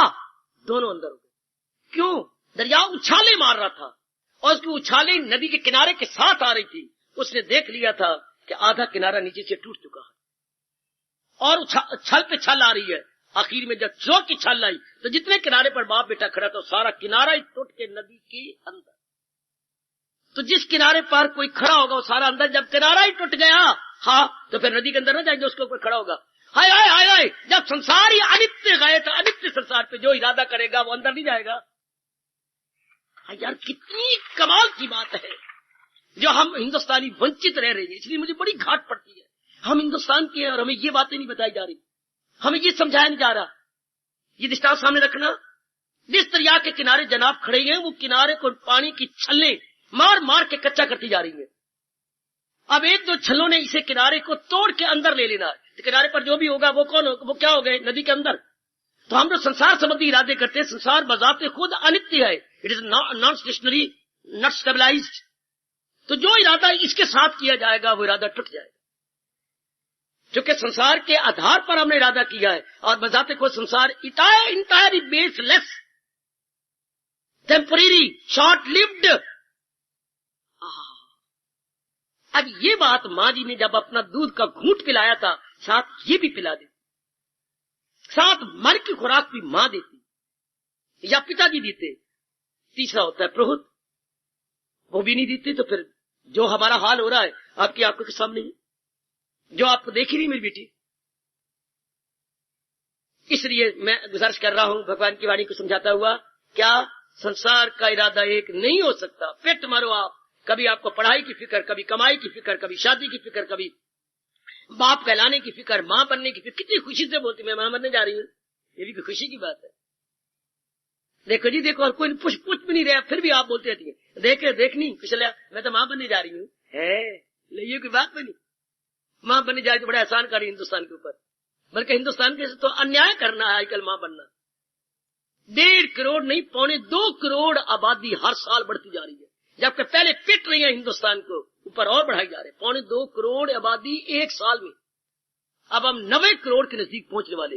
90 करोड़। रब पे सोच रहा है कब भूचाल दूं कि इकट्ठे ही 10-12 करोड़ खत्म ही कर दूं। कोई कोई ये शास्त्र कहता है कि ये चीजें फिर आ जाती, जब ये चीज आदमी अंधाधुंध, या जंग या भूचाल या फिर आपकी प्लेग बीमारी, ये 3-4 मैंने शास्त्र पढ़ी है, ये इनमें से एक आ जाती है जब आबादी अंधाधुंध बढ़ी जा रही है। अंधाधुंध आपने पढ़ा होगा, रामायण में भी आता है, भागवत पुराण में भी आता है, और इधर अपने महाभारत में भी आता है। कि आखिर में फिर क्या होगा? फिर माल्थिस थुरिया पॉपुलेशन, माल्थिस को रोना नहीं चाहिए और कहीं भी बैठा कि पेशाब करने तक भी जगह नहीं रही। अगर आपने पढ़ी है इकोनॉमिक्स तो माल्थिस बड़ा रोया है कि जिन जोरों से आबादी बढ़ती जा रही है तो वहां पर जीव का तिल धरने की जगह ना। माल्थिस, अरे मिस्टर माल्थिस रोने की जरूरत नहीं है, क्योंकि वो भगवान बड़े ऑलमाइटी है, वो जानती है कि मैंने अपनी सृष्टि को कैसे बनाए रखना। उनके लिए क्या है, थोड़ी देर में ही अगर आ जाए भूचाल, चल खत्म, या जंग लग जाए, तो आजकल जंग की तो ऐसी खतरनाक चीजें पैदा हो चुकी हैं, थोड़ी देर में दुनिया खत्म कर दे। खैर, तो आइएगा जरा, संसार संबंधी इरादा एक नहीं हो सकता। आप टिल लगा लो कि हम साइंटिस्ट हैं, हम ये कर डालेंगे, इरादा एक नहीं हो सकता। जब आप वो चीज बनाएंगे आप अधूरी पाएंगे। डॉक्टर बड़ी बड़ी चीजें बना के थक गए, हम ये करेंगे ये बनाएंगे, नहीं हो सकता। ये आकाश पे जाने वालों ने बड़ी कोशिश की, ऊपर हम मकान बनाएंगे तो ये करेंगे, आखिर भगवान ने बहुत थप्पड़ मारे कि ऊपर इनको क्या कहे, तुम जिंदा ही नहीं रह सकते, क्या ऑक्सीजन ही नहीं है और ऊपर लिविंग ही नहीं है, कोई लाइफ ही नहीं है। आखिरी जो इनके गए थे वो आखिर में तीनों के तीनों की क्या आई, नीचे इंतजार कर रहे थे वहां के पुत्र, हार लिए बैठे थे और पता नहीं क्या क्या चीजें उनका वेलकम करना चाहते थे। लेकिन जब वो नीचे आए और अंदर देखे तो तीनों की लाशें। उसके बाद माताएं और अमेरिका वाले पिट उठे, कब हम तजर्बा नहीं होने देंगे अपनी छातियों के आधार पर। ये वहां की माताएं चिल्ला उठी, अब तुम करो तजर्बा कि हमारी छातियों के बच्चों को कुर्बान किया जा रहा है। आखिर शर्मिंदा होकर पीछे हट गया। सजनों, ये एक इरादा हो ही नहीं सकता। आप किसी भी लाइन में चले जाओ, इन एनी फील्ड व्हाटसोएवर, कि एक रह नहीं हो सकता। साइंटिस्ट हार चुका है, डॉक्टर अपनी रिसर्च करके हार चुके हैं, ये जो आपके नेचुरलिस्ट हैं ये हार चुके हैं, पॉलिटिशियन पूरी तरह मार खा चुका है, एक आप पर स्पिरिचुअलिस्ट बहुत अच्छी तरह आपको बता और समझा सकता है। स्पिरिचुअलिस्ट भी भगवान का प्यारा हो, महाराज जी के, ये नहीं कि जैसे फॉरेन कंट्री वाले स्पिरिचुअलिस्ट है वो नहीं, महाराज जी के प्यारे जो गीता के आधार पर रिसर्च कर रहे हो, वो हमें पक्की बात बता देंगे, एक पक्का आधार बता देंगे, जिसके लिए भगवान कह रहे हैं भजस्य माम, मेरा भजन कर तो मेरा कौन, भगवान। और भगवान तो इटर्नल और प्रीनियल है, भगवान तो परमानेंट है। इस तरह जीव पूर्ण शांत हो जाता है और भगवान की जात में समा जाता, फिर इरादा बदलता। ऐसे व्यक्ति शांत आनंद, ऐसे व्यक्ति जब भगवान कह रही, मैं तो उनकी शब्द याद करा रहा हूं आपको, और हमारा धर्म है कि उनके तजर्बे को अपना तजर्बा बनाना, उनके तजर्बे को अपना तजर्बा बनाना, यह हमारा धर्म है। हमारा धर्म है सरकार, आहा आहा, ये हमारा धर्म है।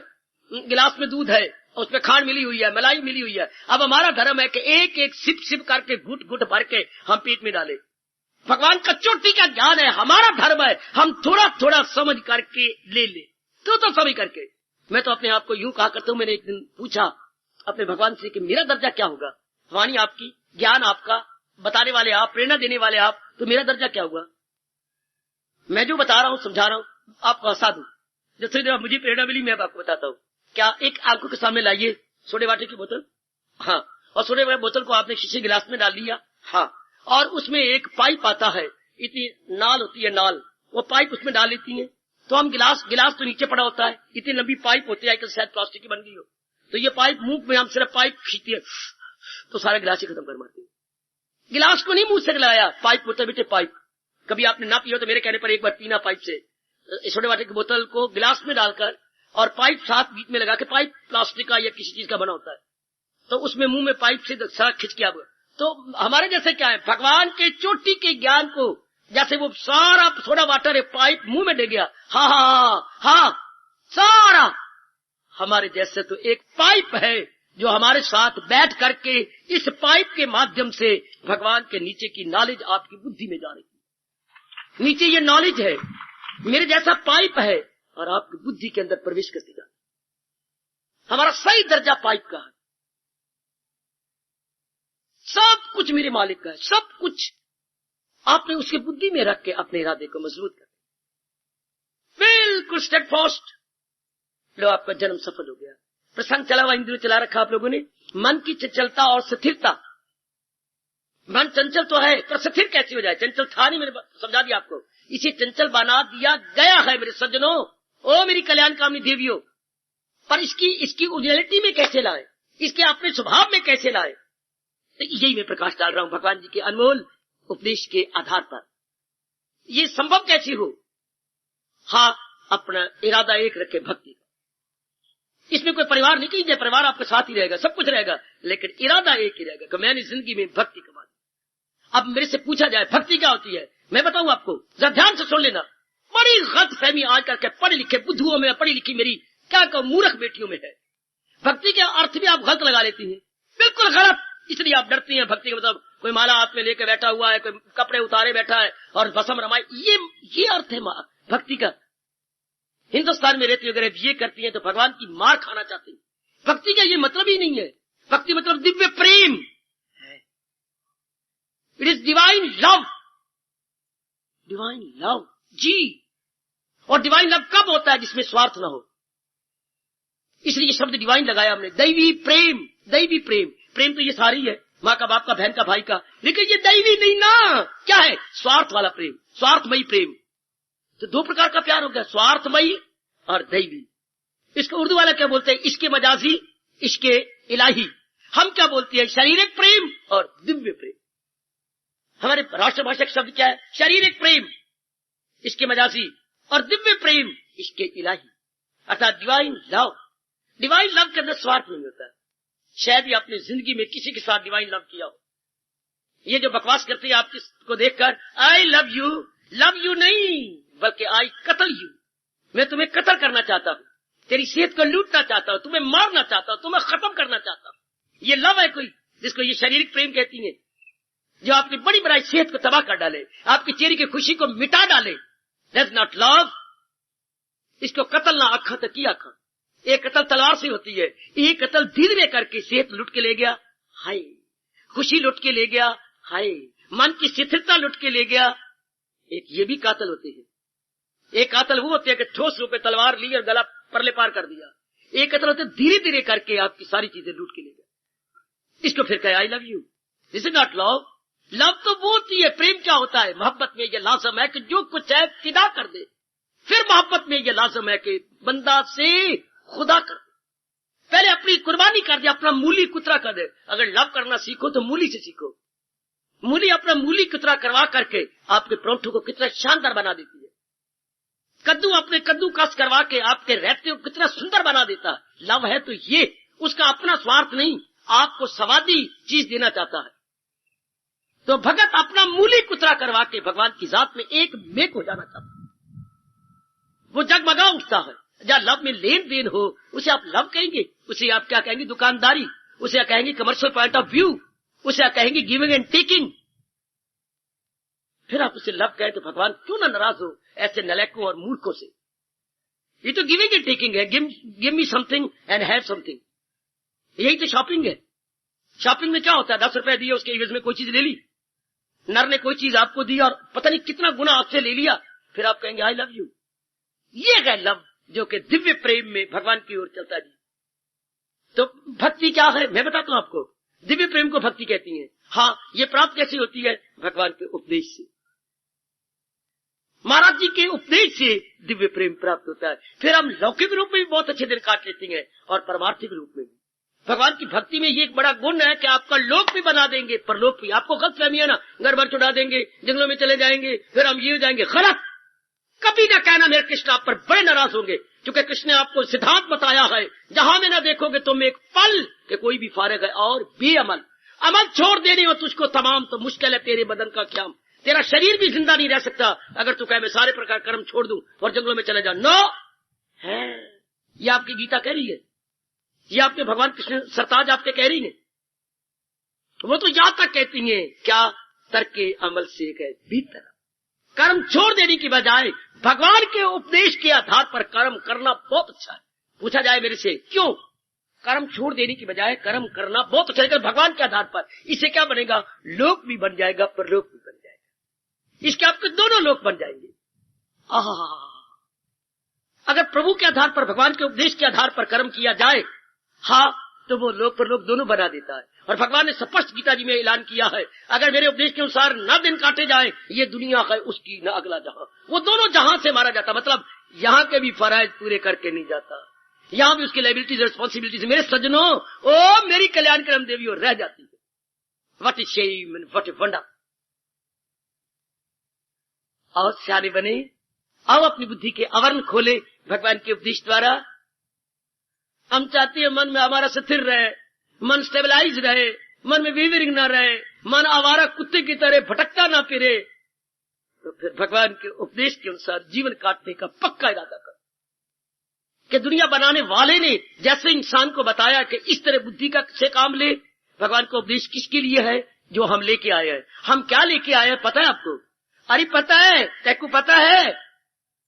मैकू कुछ पता लगेगा, तैकू नहीं लगा तो मैकू से पता मेरे से ले ले। हम तीन ही तो उपकरण या इक्विपमेंट्स लेके आए गए, बुद्धि, मन और तन। There are only 3 equipments. आप उपकरण कहिए, 3 उपकरण लेके हम पैदा हुए थे। ये ऊपर की बुद्धि, इसके अंडरस्टैंडिंग वेन्स है ये दोनों तरफ। अच्छा, नाभि से पूरे 10 उंगल ऊपर ये मन, जो थिंकिंग फैकल्टी है, सोचने विचारने का साधन ये। और फिर जैसे मन ने सोचा है वैसे करना भी तो चाहता है, तो करने के अंग है हमारे बार, ये हमारी 10 अंग, शरीर के 10 अंग है, 10 पार्ट्स ऑफ द बॉडी। हाँ, ये क्या कैसे करती है? अगर अंदर को देखने की बात है तो आंखें देखेंगी, अंदर को विचार आया सुनने का तो कान सुनेंगे, अंदर कई विचार आया मैं फलानी जगह जाऊं तो पैर जाएंगे।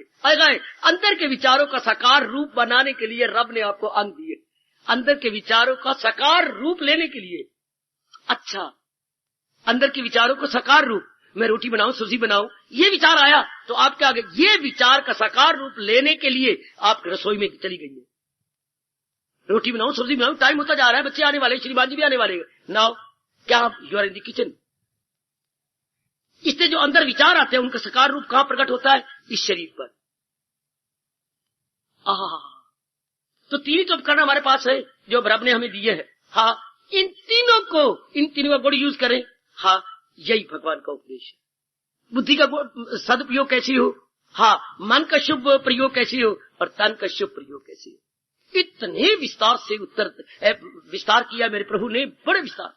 फिर बुद्धि से ऐसा इरादा करे कि बाद में रोना न पड़े, और वो रोना भी ना पड़े, और बोलू इरादा बदलना ही ना पड़े। हाय हाय, पश्चाताप न करना पड़े, मैंने ये इरादा अच्छा नहीं किया, ये करना ही नहीं था, ये ना कहना पड़े, और फिर बदलना भी ना पड़े। ये भगवान के अनुसार इरादा बनाना पड़ेगा। अच्छा, ऐसे विचार ना आए जिनके आधार पर मैं कर्म करूं और मैं रोते रहूं सारी जिंदगी, ये मैंने क्या कर्म कर डाले, ये कर्म कहां से हुए? विचारों से। तो ये ऐसे विचार ही ना आए कि मैं ऐसे खोटे कर्म कर बैठूं, मैं ऐसे इलीगल इम्प्रॉपर कर्म करूं, जिसका परिणाम क्या हो? 3 प्रकार के दुख, शारीरिक, मानसिक और सामाजिक। आदि व्याधि उपाधि 3 प्रकार की चोटें मैं खाऊं ना खाऊं, तो फिर ऐसे विचार ही ना करूं। क्योंकि कर्म तो विचारों से होती है, और विचार इरादा से होता है, और इरादा अगर भगवान के साथ संबंधित तो ओए होए ओए होए होए, लेगाबाजी। ये बात समझाते हुए आजकल के महापुरुष फरमाती हैं, लीजिए, भगवान किसी बात को विवेकानंद ने समझाया, और जरा उनके चरणों में प्रणाम कराऊं। अब वो कहती है कि ये देखिए जरा, विवेकानंद जी समझाते बड़ा सा दृष्टांत। ले गए खेत के अंदर, राम राम की एक किसान को, राम राम भाई, राम राम स्वामी जी, साथ ही उनके शिष्य, राम राम भाई, गुरु के बाल को राम राम। हम 1-2 प्रश्न पूछने आए, जरूर कहिए। आपका ये क्या है? ये ट्यूबवेल है, जिसका अपनी भाषा में कहेंगे नलकूप। नल लगे हुए है कुआं, लेकिन नल साथ है, नलकूप अर्थात ट्यूबवेल। तो ये ट्यूबवेल है। अच्छा, इसे क्या करते हो? ये बिजली लगी, इसमें बटन ऑन कर देता हूँ तो पानी चलता है। जब खेतों में, ये देखो नालियां बड़ी है सीमेंट की, तो पानी इन्हीं में जा करके खेतों में जाता है। अच्छा, कितने घंटे चलाते हो? आप पहुंचे हुए महात्मा विवेकानंद, अगर आप कोई दुआ दे देते बड़ी अच्छी बात है, 10 घंटे के बाद पानी पूरा नहीं आता, फिर न मूत्र कर दे, मूत्र अर्थात आया और बंद हो गया, आया और बंद हो गया, जैसे कोई पेशाब कर रहा हो है। फिर क्या करते हो, फिर हमने सारी रात बंद कर देती है, सवेरे फिर पानी भर जाता है उसके अंदर, फिर चलाती है। ये बड़ा अरमान है हमारे अंदर। देख लिया आपने, सुन लिया जी, चलो आगे। विकरा जी आगे ले गए, आगे देखो इतना बड़ा पानी आ रहा है, वहां भी ट्यूबवेल चल रहा है, वहां भी राम राम की। हाँ भाई आइए स्वामी जी, हमारा एक प्रश्न है, ये तुम कब चलाते हो? मैं दिन रात चलाता हूँ, दिन रात, और मोटर 2 है, ये फिर 10 घंटे बाद मैं बदल के दूसरी मोटर चला लेता हूँ। पानी इसमें से निकलता रहता है।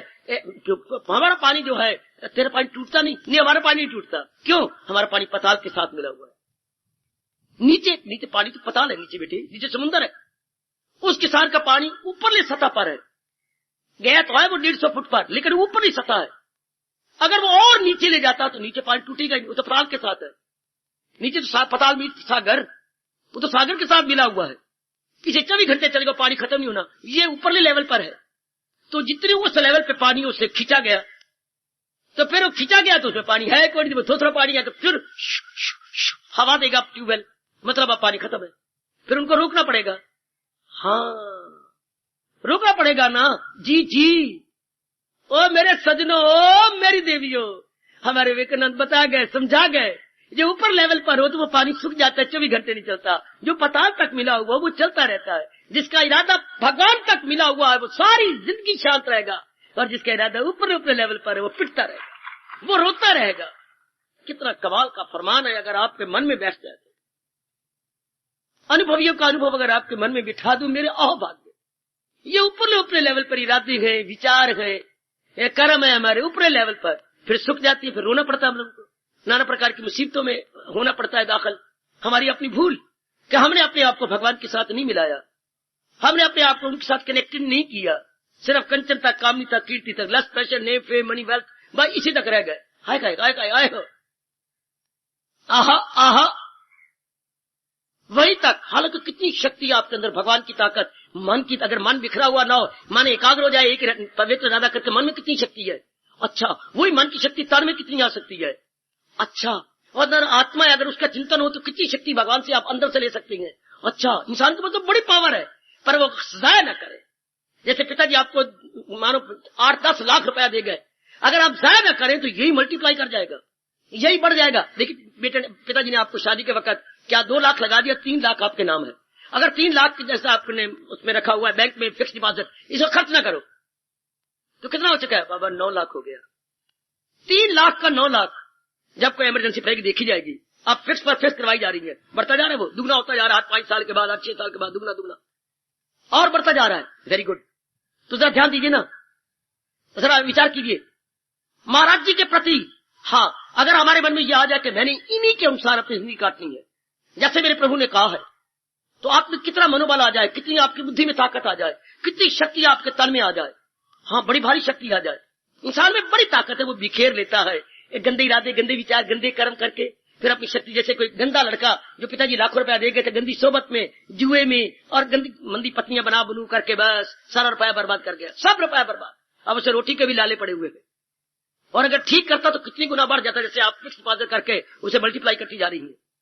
गॉड, इससे इंसान में कितनी ताकत है, अगर उसका दुरुपयोग न करे तो। हाय आहा आहा आहा, हमारा महापुरुषों ने एक बड़ा गंदा ताना मारा है कि इंसान तेरी भी बुद्धि का बाल कितना था, मन बाल कितना था, तन बाल भी कितना था, लेकिन सारा ज़ाय कर लिया। हाँ ये देख करके महापुरुषों ने क्या कहा, मुझे शर्म आती है बोलते हुए, इतनी शक्ति होते हुए, और आज ये दुर्दशा हिंदुस्तान बड़े तपाक से बताती है। मेरा जो है ना, मेरा गोत्र फलाना है, मेरा गोत्र गौतम है, मेरा गोत्र भारद्वाज है, मेरा गोत्र वशिष्ठ है, यानी किसी ऋषि के साथ वी आर कनेक्टेड। जो भी भारत में पैदा हुए हैं उनका गोत्र का मतलब है आपका यह खानदान किस ऋषि ने चलाया है, मतलब संबंधित हम ऐसी चोटी के ऋषि के साथ है। और हमारा अपना हाल क्या है, हमारी अपने की तरफ दर्शा हो गई। क्यों? हमने इसका लाभ इनका दुरुपयोग किया।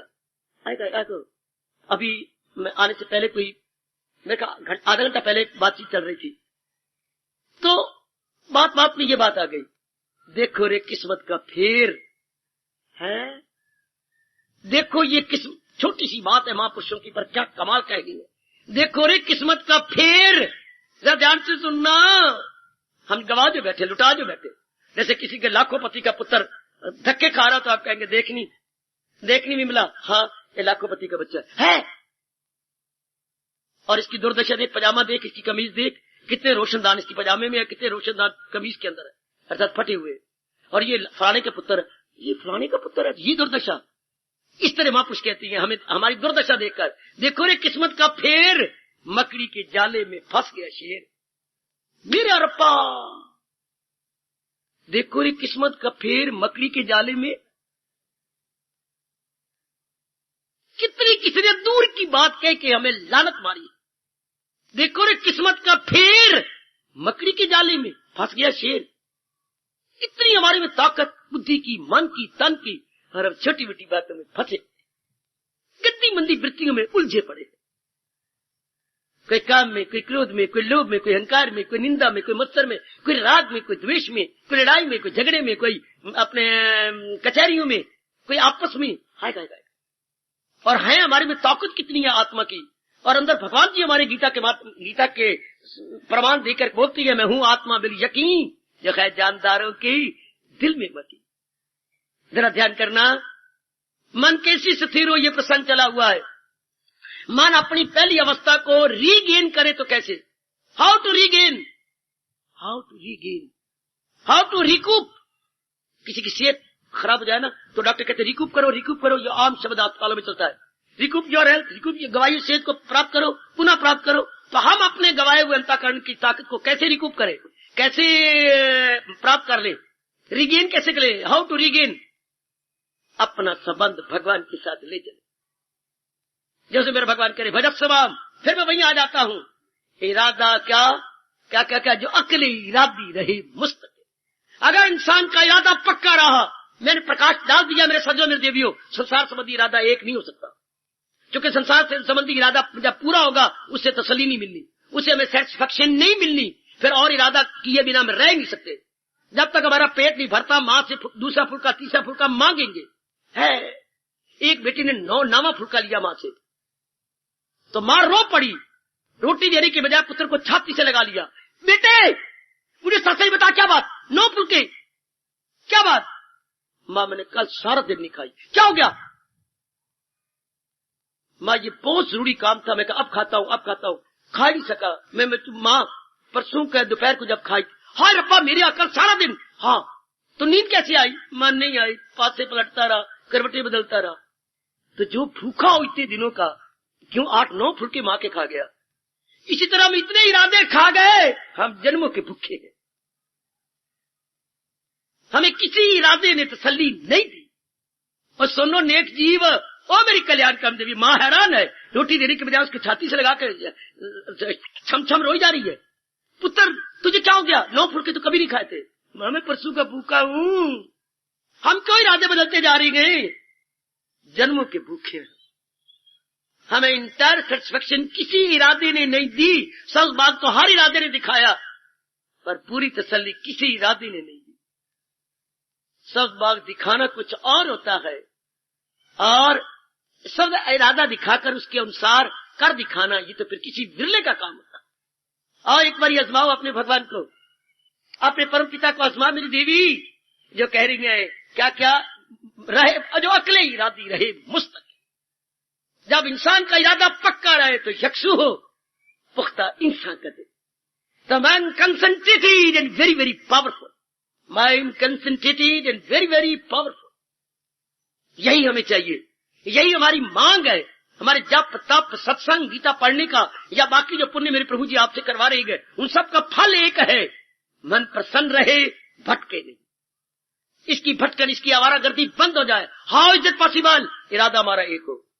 मैंने कई बार बताया, क्या अकल दुरुस्ती में मन दुरुस्ती और मन दुरुस्ती में का, बताओ अपने आप को, बताओ अपने बेटे को, बताओ अपने भैया को, अपने पुत्र को बताओ कि साउंड इंटेलेक्ट से साउंड माइंड होता है, और साउंड माइंड से साउंड बॉडी होती है। ये शास्त्रों में छिपी ना रहे, ये व्यास जी की कलम में ना रहे, ये मेरे 32 दांतों में ना रहे, ये हमारे दैनिक जीवन में उतर आए। क्या क्या अकल दृष्टि में मन दृष्टि और मन दृष्टि में। और भारत के बच्चे बच्चों को अगर बता सकते हो तो बताओ, नहीं तो जो आपके संपर्क में आए उसको तो बता दो कि साउंड इंटेलेक्ट से साउंड माइंड होता है और साउंड माइंड से साउंड बॉडी होती है। वरना साउंड बॉडी तबाह हो गई जब माइंड नहीं साउंड हुआ, और माइंड तबाह हो गया जब इरादा नहीं साउंड हुआ। आज जनता क्यों तबाह है? इरादा नहीं है, अकल दुरुस्ती नहीं है। अकल दुरुस्त होती तो मन दुरुस्त होता, मन दुरुस्त, ये राज का हमें पता ही नहीं।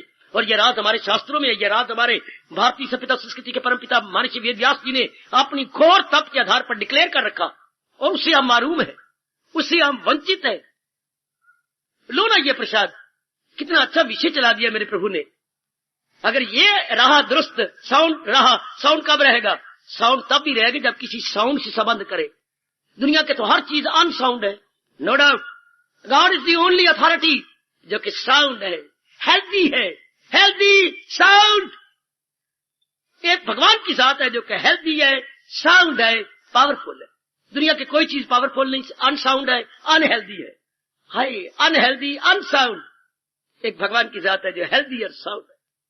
ले लो ना अब, ये कितने सिद्धांत है, ये कितने सिद्धांत है। और हम लोग यूं सुनते, रामायण सुनते हैं तो गाना गुना में रह जाते हैं, भागवत पुराण सुनते हैं तो भागवत को इस सप्ताह के अंदर फटाफट फटाफट जैसे कुत्ते हल्के लगे हमारे पीछे, और असलियत छिप जाती है शास्त्रों के अंदर।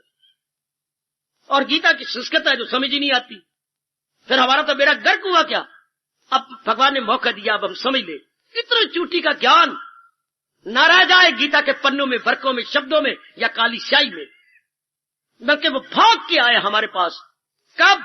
जब भगवान के इस नियम को हम पूरा कर रहे होंगे। कौन सा नियम? जहां चाह वहां राह।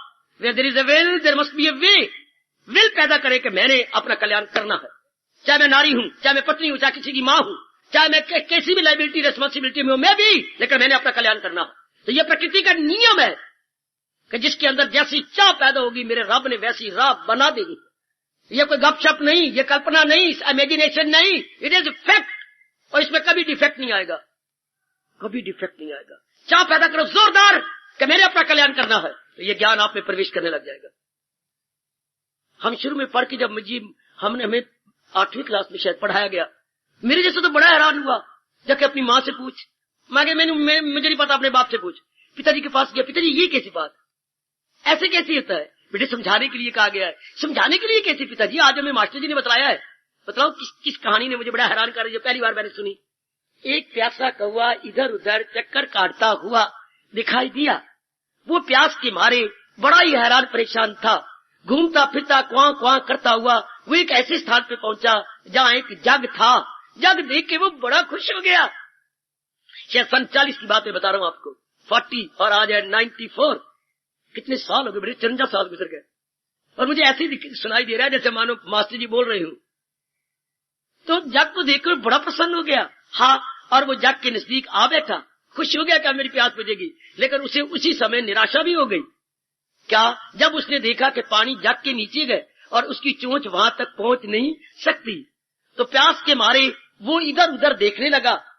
तो वहां नजदीक ही क्या छोटे छोटे पत्थर के टुकड़े, जिसे पेबल्स बोलते हैं अंग्रेजी में, पेबल्स, वो पेबल्स पड़े हुए थे, पत्थर के टुकड़े पड़े हुए थे।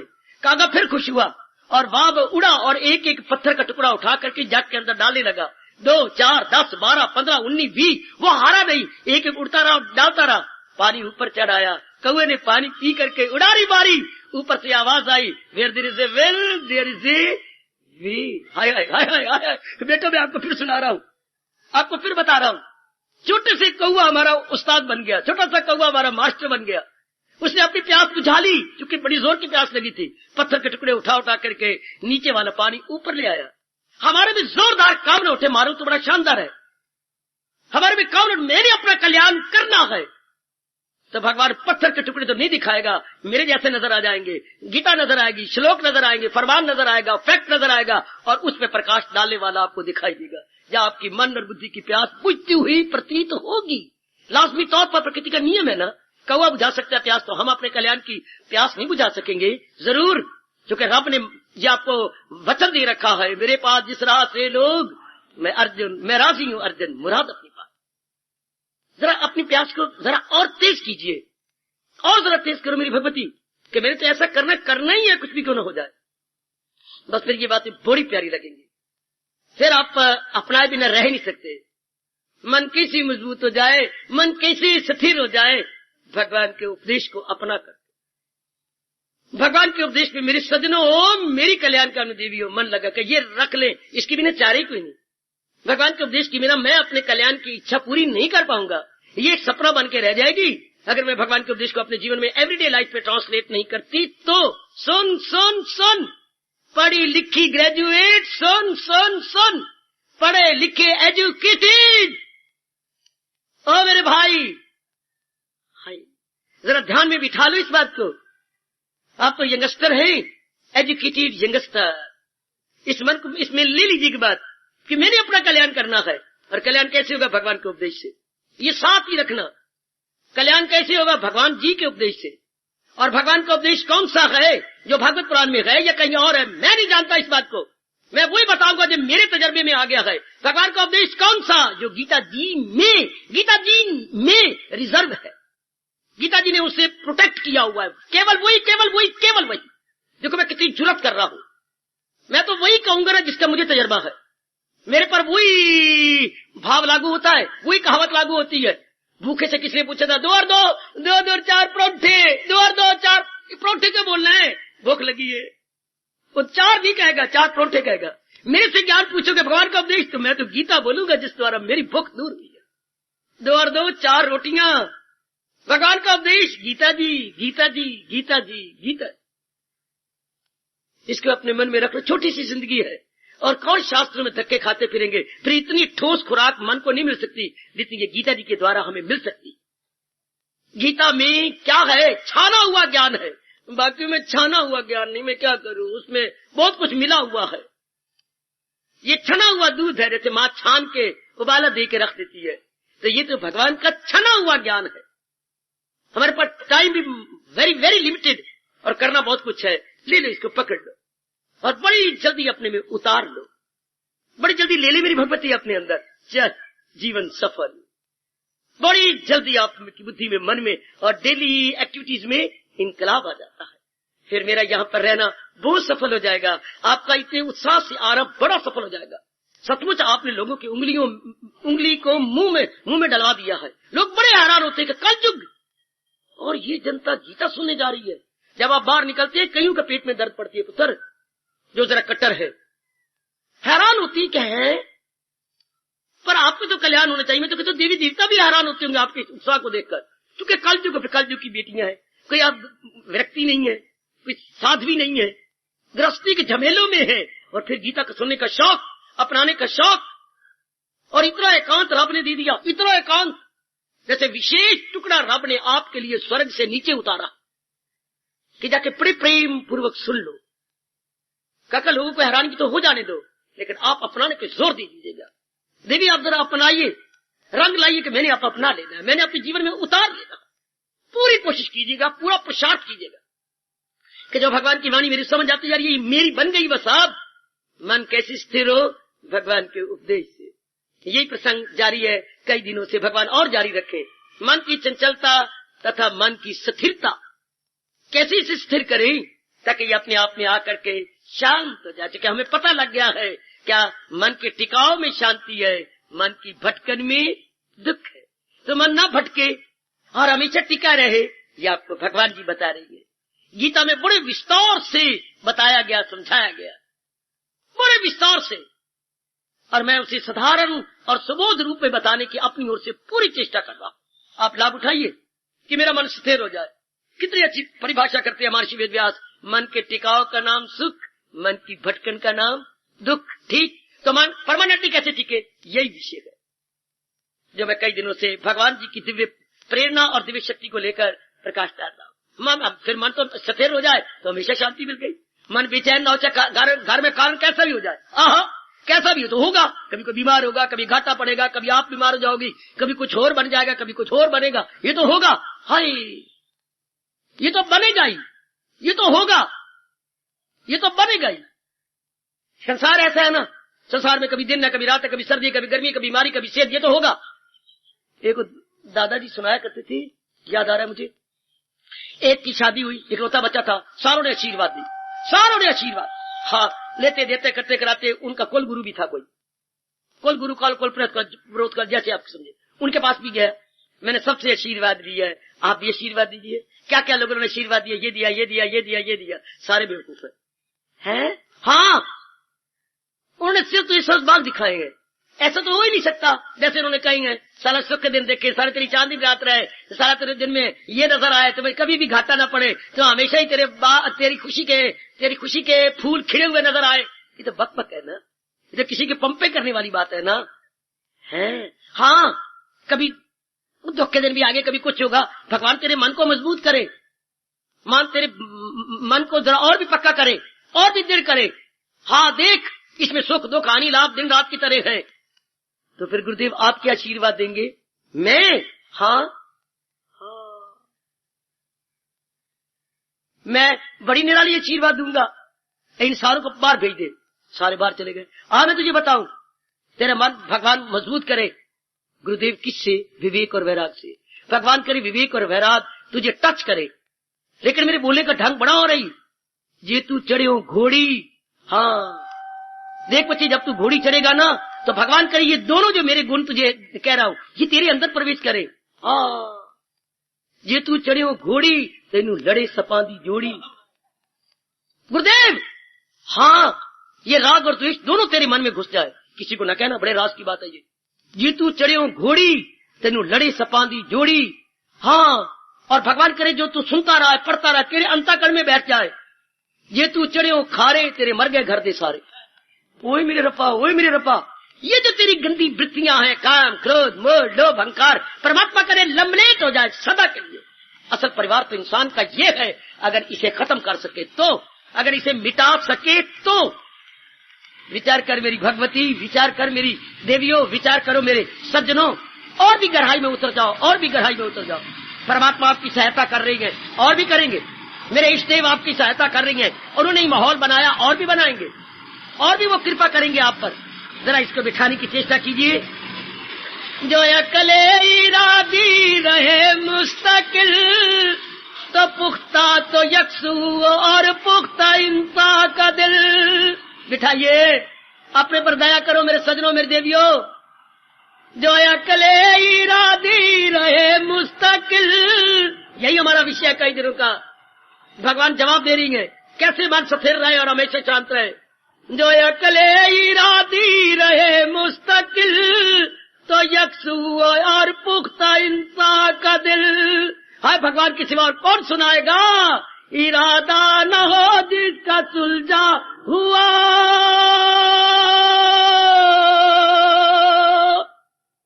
इरादा न हो जिसका। ये इस दौरे से मैं और आप गुजर रही हैं। ये 20वीं शताब्दी को लोग इस आधे श्लोक को लेकर रोया करेंगे। कैसी गंदी शताब्दी गई है ये 20वीं शताब्दी। इरादा न हो जिसका सुलझा हुआ, रहेगा ख्यालों में उलझा हुआ। ये वक्त जिससे हम गुजर रहे हैं, ये समय जिससे मेरी देवियां गुजर रही हैं, इरादा न हो जिसका सुलझा हुआ, रहेगा ख्यालों में। ये आपके कृष्ण कह रहे हैं, ये आपके भगवान का उपदेश कह के आपको सियाना बना रहा है, आपकी अवस्था को बहुत अच्छा बनाया जा रहा है। ये दूसरे अध्याय के बीचों बीच भगवान ने आपको उपदेश दिया है। कदर करो, मन स्थिर कैसे रहे, बुद्धि का इरादा भगवान के साथ हो, संसार के साथ नहीं। अगर आपने संसार के साथ इरादा किया तो कभी भी ये एक। हार्दिक धन्यवाद, हार्दिक आशीर्वाद।